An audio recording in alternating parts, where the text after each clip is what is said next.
também. Princípios espirituais, princípios bíblicos para a vitória.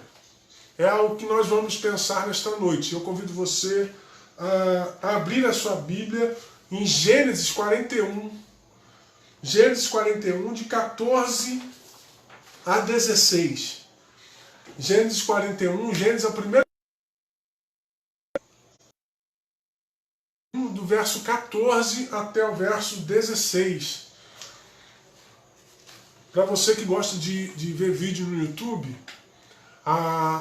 o estudo desta manhã, que nós fizemos aqui de manhã ao vivo, está no meu canal do YouTube. A gente tem um canal que a gente está começando para de mensagem, de vídeo, de opiniões, ou seja, de devocionais. É o canal Blog Filipense. Então depois, se você quiser dar uma assistida lá, coloquei hoje à tarde, fiz uma ediçãozinha lá e colocamos hoje à tarde. Tá lá já. Se você de manhã não assistiu por algum momento, algum problema, alguma dificuldade, não conseguiu acessar, não conseguiu ver, tá lá no blog já a mensagem. E essa mensagem de hoje também, até amanhã, acredito que já esteja também no canal, para que você possa rever, compartilhar com as pessoas, e assim a gente vai compartilhando a palavra. Amém? Deus está nos dando ferramentas e a gente vai usando as ferramentas da forma como Ele designa.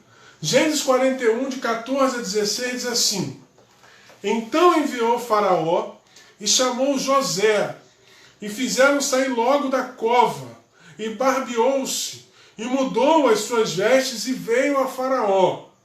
E Faraó disse a José: Eu sonhei um sonho, e ninguém há que o interprete. Mas de ti ouvi dizer que quando ouves um sonho, o interpretas. E respondeu José a Faraó, dizendo: Isso não está em mim. Deus dará resposta de paz a Faraó. Amém? Pastor, o que esse texto tem a ver com princípios? Esse texto tem a ver com princípios não é só esse texto, mas sim todo o contexto da história de José. Voltando à história de José. José é um menino, o primogênito da mulher que Jacó mais amava, Raquel. Jacó era apaixonado por Raquel. E apesar de ter uma outra esposa, Lia, mas ele amava Raquel.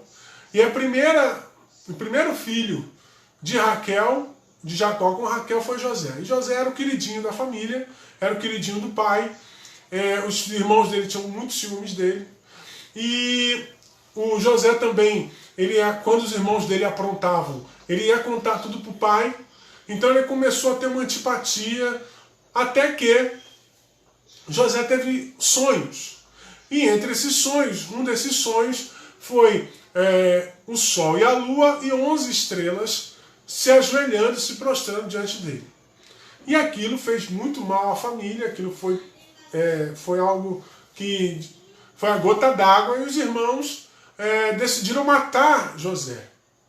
Só que Rúben, mais velho, com a sensatez do irmão mais velho, não concordava com isso.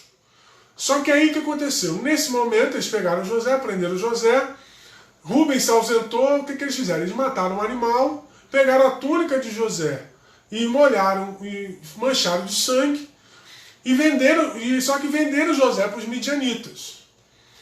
E os caras estavam passando e venderam José. E acabou que esses viajantes venderam para Potifar, que era um dos generais, assim, vamos dizer assim, generais do Egito. Mas, para todos os efeitos, eles levaram a túnica para Jacó, dizendo: olha, teu filho morreu, foi um animal do deserto comeu, e só sobrou isso aqui, a túnica, para comprovar. Mas na verdade José tinha sido vendido.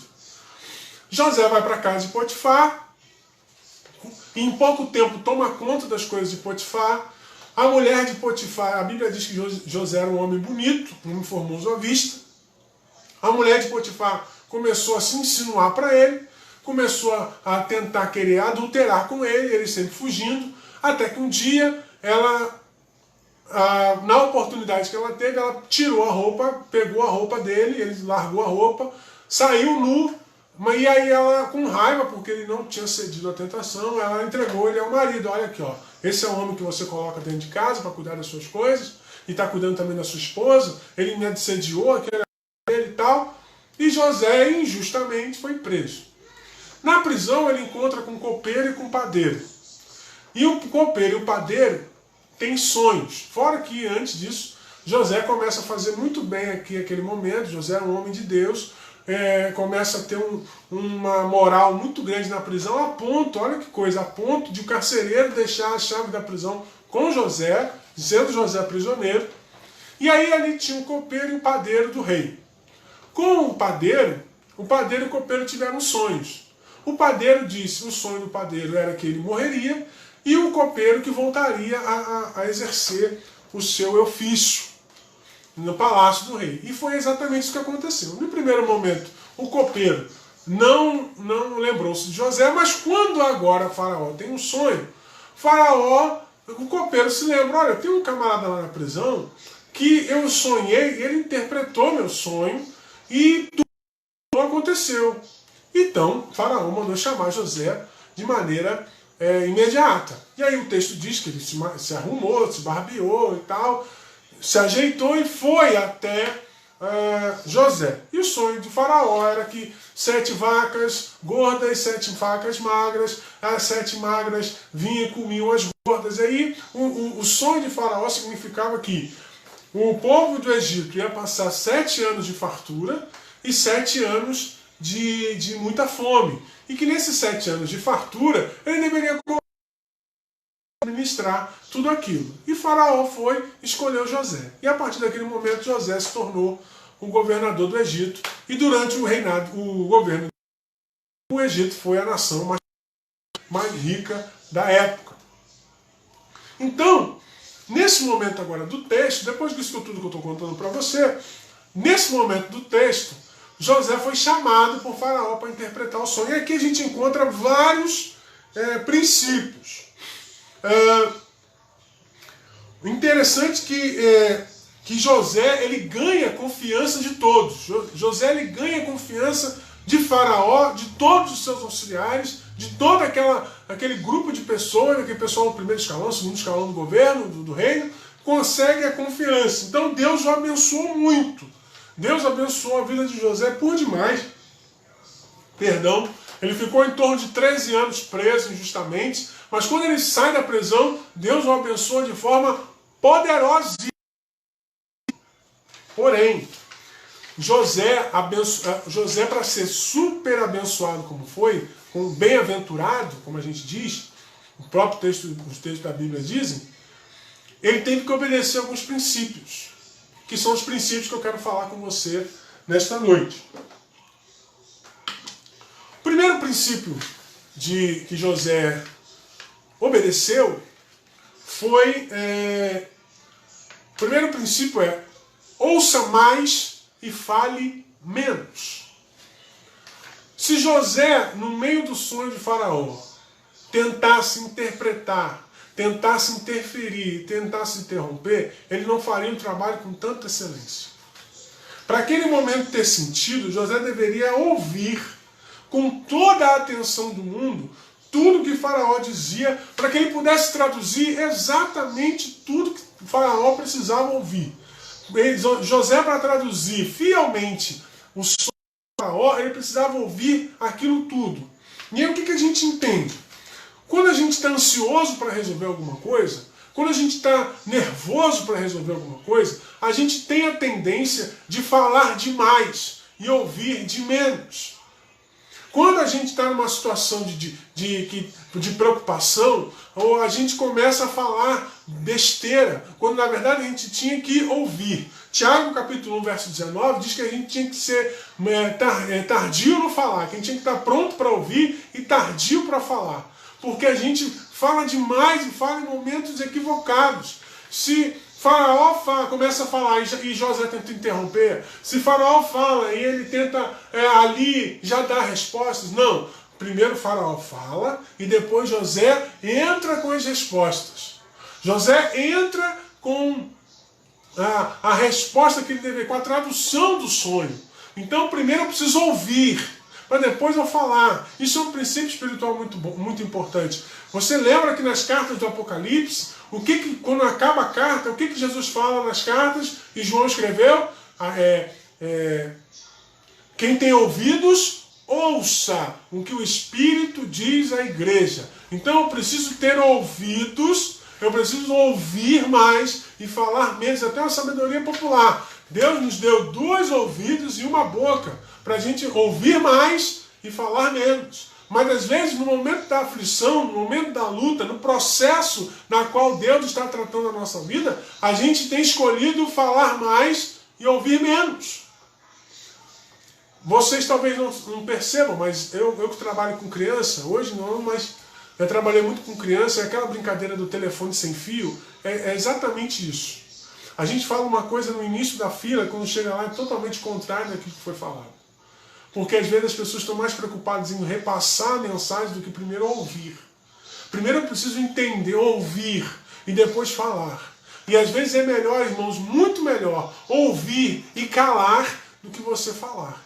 Então o princípio que José tem um apego, esse princípio é o princípio, primeiro eu vou ouvir o que Faraó tem para dizer. Assim como ele primeiro ouviu o que o copeiro tinha a dizer, o que o padeiro tinha a dizer, agora eu preciso ouvir o que Faraó tem a dizer, para que eu possa ser preciso naquilo que Deus quer para a minha vida. Para que eu possa tenha completa noção daquilo que Deus quer para o meu ministério. Eu preciso às vezes parar de falar e ouvir o que Deus quer, ouvir os meus auxiliares, ouvir as pessoas, os meus familiares, para que eu possa ter noção de onde eu estou caminhando, para que a gente possa trilhar um caminho correto. Nós falamos hoje pela manhã que às vezes Deus nos dá um discurso muito duro. E é verdade, só que às vezes Deus nos dá um discurso muito duro e a gente prefere não ouvir. A gente prefere usar de rebeldia e não ouvir. Isso é ruim, porque as decisões daí por diante são piores do que se você... São bem piores do que se você parasse, ouvisse, pensasse, analisasse e tomasse alguma atitude ou falasse alguma coisa.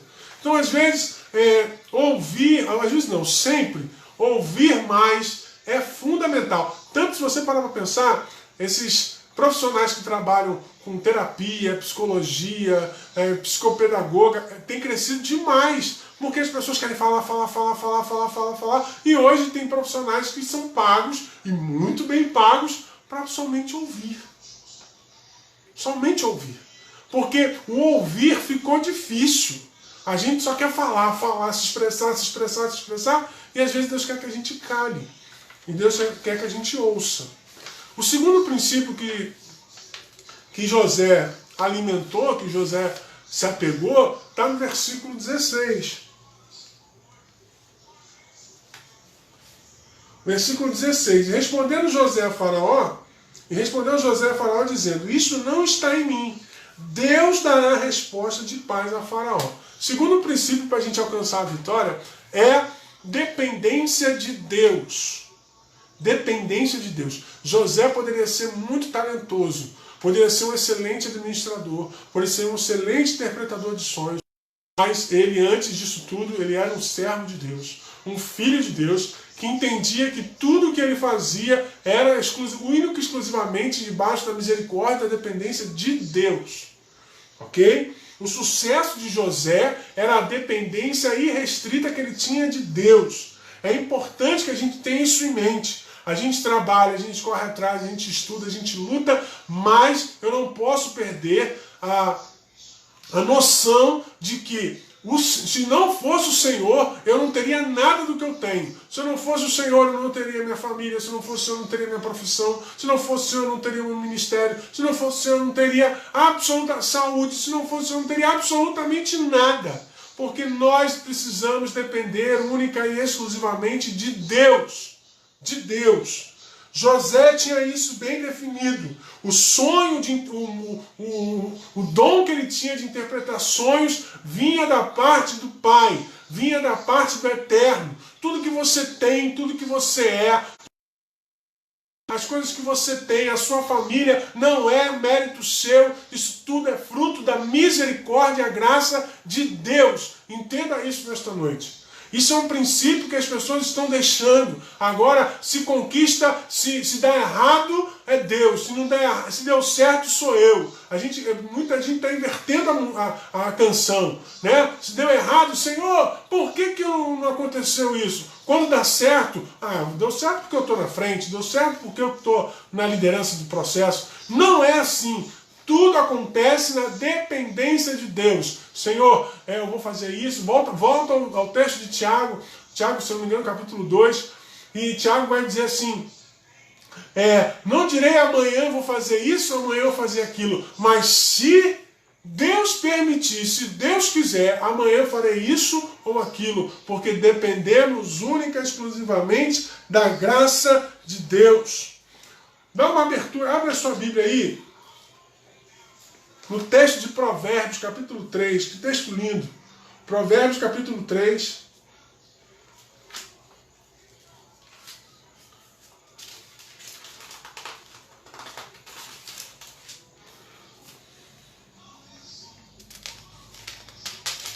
Provérbios, capítulo 3, versos 5 e 6. Olha aí, olha o texto. Confia no Senhor de todo o teu coração, e não te estribes no teu próprio entendimento. Reconhece-o em todos os teus caminhos, e ele endireitará as tuas veredas. Não se ache maior do que Deus, não se ache todo-poderoso, porque maior é Deus. O Todo-Poderoso é o Senhor. E um princípio para a gente chegar na vitória, na prosperidade, na bênção do Senhor é reconhecer que dependemos única e exclusivamente dEle. Se não fosse Ele, nós nem estaríamos aqui. Se não fosse pela sua graça, nós nem estávamos falando da sua palavra, porque nós já estaríamos todos no inferno. Então é importante que você entenda isso para a tua vida.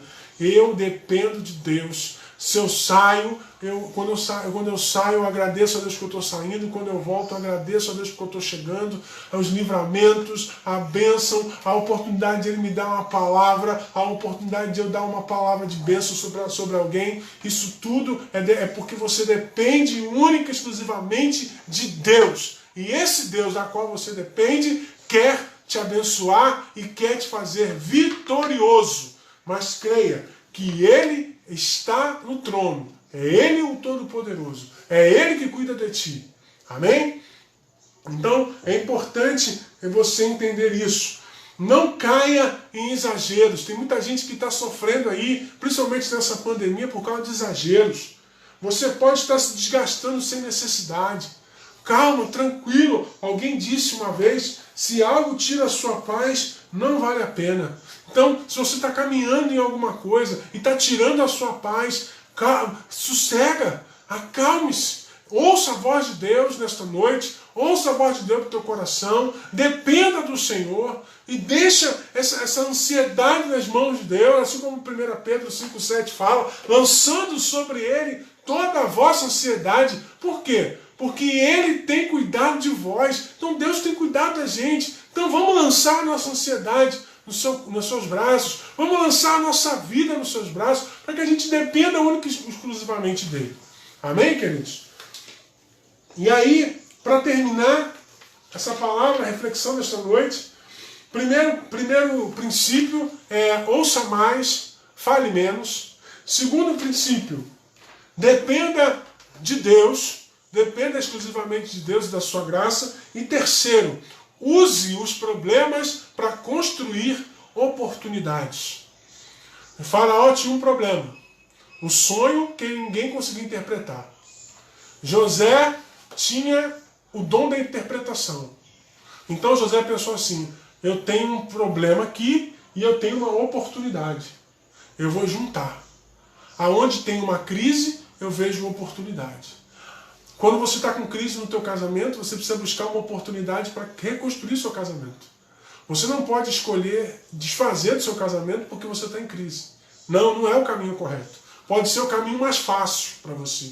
Pode ser o caminho menos trabalhoso, que isso não significa que vai ser menos dolorido.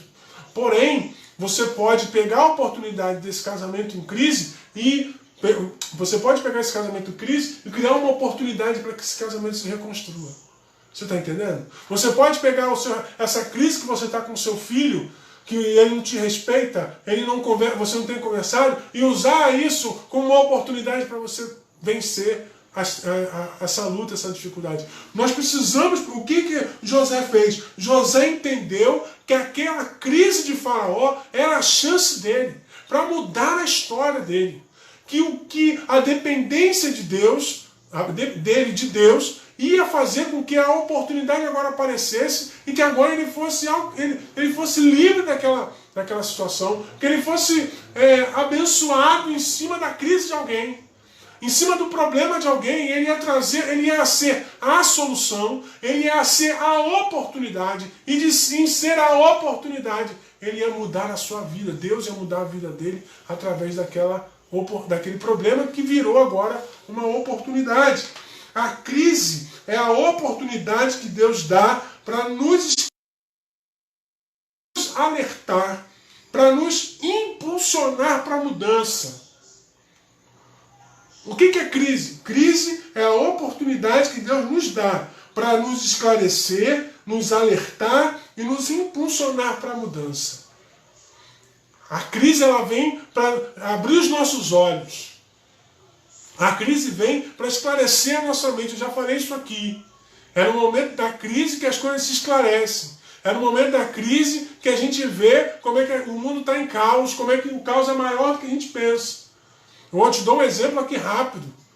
Né? A gente que trabalha com educação, a gente está vendo muitos pais que estão sofrendo com seus filhos em casa porque eles não conseguem estudar com seus filhos. Na verdade, muitos pais não têm nenhum tipo de relação com seus filhos. E agora que eles precisam ter essa relação para poder estudarem junto em casa, não se consegue. E aí, a única coisa que eles querem é que tudo isso acabe, essa pandemia acabe logo, para que ele volte a trabalhar. Não, é para que o filho volte para a escola, para que ele tenha menos tempo de contato com o filho. Mas isso só acontece, isso só está nas nossas vistas, porque acontece uma crise nesse momento. Porque está acontecendo uma crise. E nessa crise, em vez de eu estreitar o laço com o meu filho, já que eu estou longe dele, minha relação com ele é difícil, então eu pego essa crise, esse momento, e me aproximo do meu filho para que ele seja o meu amigo, seja meu parceiro, que eu seja o melhor amigo dele. Não, eu prefiro jogar isso tudo para o alto, eu prefiro continuar do jeito que está, eu continuo fazendo atalhos, quando na verdade Deus quer que na crise nós criemos a oportunidade importante, fundamental, para a gente poder alcançar a vitória. Então o princípio espiritual para você que quer alcançar a vitória é ver na crise uma oportunidade ímpar de você mudar o quadro, de você mudar a história, de você mudar o rumo dessa jornada. Deus está te dando essa oportunidade hoje. A crise, Salomão fala isso em Provérbios. Olha o que Salomão fala em Provérbios capítulo 6. Ele dá o exemplo da formiga. A formiga durante o inverno ela não sai. A formiga ela vai no verão, nesse tempo mais fresco, vem e recolhe toda a comida para o seu formigueiro, para sua, vamos dizer assim, sua toca, para que quando chega o inverno, ela não lembra da história da cigarra e da formiga. Como é que era a cigarra? A cigarra ficava cantando, a cigarra ficava rindo, zombando da formiga, e a formiga trabalhando. A formiga trabalhando, ela estava usando o momento ali, uma oportunidade. Quando chega o inverno, a cigarra não tem o que comer. E então, ou seja, aquele momento que a cigarra se lembra da formiga que usou aquele momento como uma oportunidade para se resguardar. Olha o que o provérbio diz, 6 a 8. Vai ter com a formiga, ó preguiçoso, olha para os seus caminhos e ser sábio, a qual, não tendo superior, nem oficial, nem dominador, prepara no verão o seu pão, na cega junta ao seu mantimento. Ela, nesse momento em que ela podia estar rindo com a cigarra, se divertindo, ela está se preparando para que quando a crise chegar, ela não seja pega de surpresa. Que quando a crise aparecer, ela não perca a oportunidade.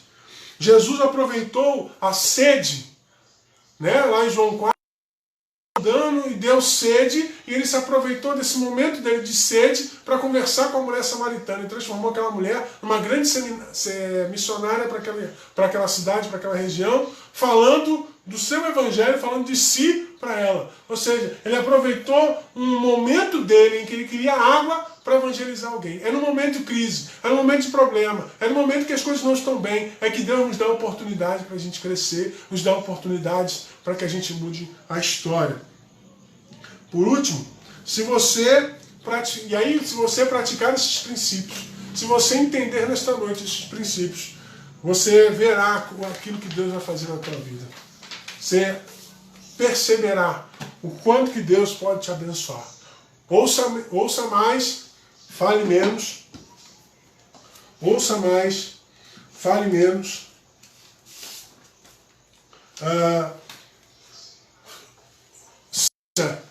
Foque na dependência exclusiva de Deus. Não dependa de outros.